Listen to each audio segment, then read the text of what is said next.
जनतेसाठी कुणाशी भेटणारा आपला चॅनल सत्यमुख। तारदाळ खोतवाडी दोनही गावांना त्यांच्या हक्काचा पाणी मिळण्यासाठी ग्रामपंचायत सदस्य विनोद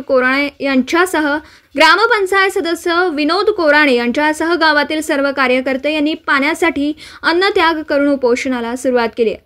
तरी प्रशासनाने याची दखल घेऊन दोनही गावांचा पाणी प्रश्न तोडगा काढावा, अन्यथा तीव्र आंदोलन करण्यात येईल।